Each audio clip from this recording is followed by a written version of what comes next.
প্রত্যেক বাঙালি বাড়িতে কিন্তু চিংড়ি মাছের এই রেসিপিটি হয়ে থাকে, তবে রান্নার কিন্তু সকলের বাড়িরই টেস্ট আলাদা। নমস্কার বন্ধুরা, রেসিপি কথা পরিবারে সকলকে জানাই সাদর আমন্ত্রণ।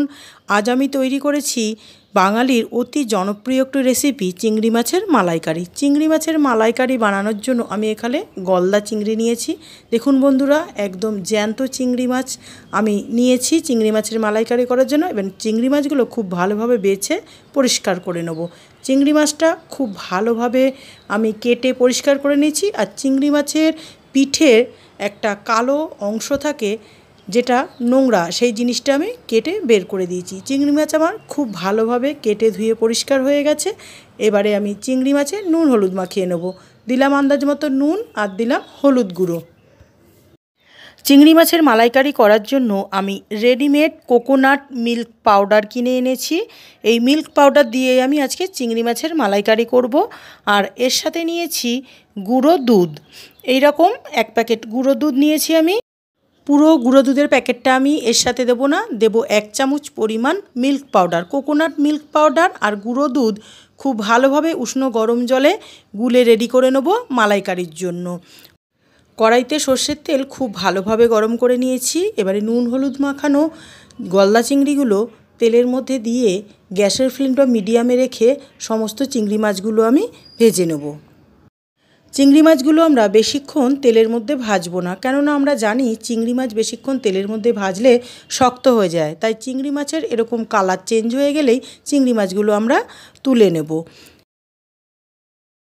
চিংড়ি মাছ ভাজার এই তেলের মধ্যেই আমি ফোড়নে দিয়ে দিলাম একটা শুকনো লঙ্কা, একটা দারচিনি, একটা তেজপাতা, 4টে ছোটো এলাচ ও 4টে লবঙ্গ।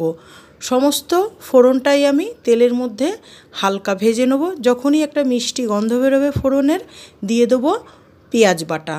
একটা মাঝারি সাইজের পেঁয়াজ, 4টে রসুনের কোয়া, 2টো কাঁচা লঙ্কা আমি মিহি পেস্ট করে বেটে নিয়েছি।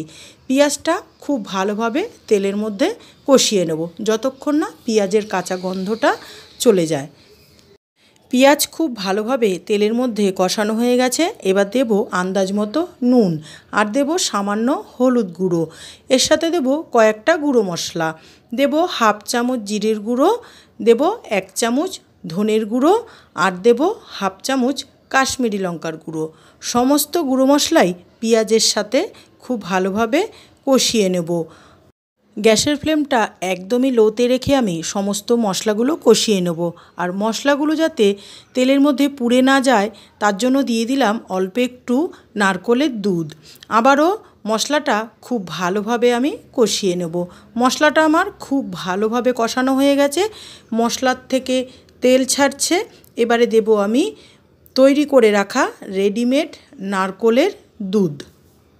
বাড়িতে নারকেল না থাকলেও আপনি মালাইকারি বানাতে পারবেন।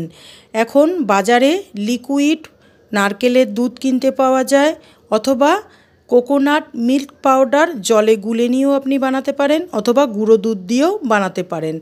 গ্রেভিটা খুব ভালোভাবে ফুটে উঠেছে। দিয়ে দিলাম 1/2 চামচ চিনি আর দিলাম 1/2 চামচ গরম মশলা গুঁড়ো। মালাইকারি যেহেতু একটু মিষ্টি মিষ্টি হয়, তার জন্য চিনিটা আপনাদের আন্দাজ মতনই দেবেন। চিনি আর গরম মশলাটা গ্রেভির সাথে খুব ভালোভাবে মিশিয়ে নেওয়ার পর দিয়ে দেবো সমস্ত ভাজা চিংড়ি মাছগুলো। গ্যাসের ফ্লেমটা মিডিয়ামে রেখে সমস্ত চিংড়ি মাছগুলোই গ্রেভির সাথে 3 থেকে 4 মিনিট খুব ভালোভাবে ফুটিয়ে নেব। 3 থেকে 4 মিনিট গ্রেভির মধ্যে খুব ভালোভাবে ফুটিয়ে নেওয়ার পর সবশেষে দেবো 1 চামচ পরিমাণ ঘি। ঘিটা গ্রেভির সাথে খুব ভালোভাবে মিশিয়ে নিয়ে গ্যাসের ফ্লেমটা বন্ধ করে কড়াইয়ে চাপা দিয়ে স্ট্যান্ডিং টাইমে রেখে দেবো 2 থেকে 3 মিনিট। বন্ধুরা, চিংড়ি মাছের মালাইকারি আমার রেডি হয়ে গেছে। দেখুন, দেখতে যতটা লোভনীয়, খেতে ততটাই অসাধারণের স্বাদ। বন্ধুরা, আমার রেসিপিটি ভালো লাগলে অবশ্যই একটা লাইক করবেন, শেয়ার করবেন। আর আমার চ্যানেলটি যদি সাবস্ক্রাইব করা থাকে তাহলে অসংখ্য ধন্যবাদ। আর যে সকল বন্ধুরা এখনও আমার চ্যানেলটি সাবস্ক্রাইব করেননি, একান্ত অনুরোধ রইল চ্যানেলটি সাবস্ক্রাইব করার জন্য। সকলে ভালো খান, সুস্থ থাকুন। ধন্যবাদ।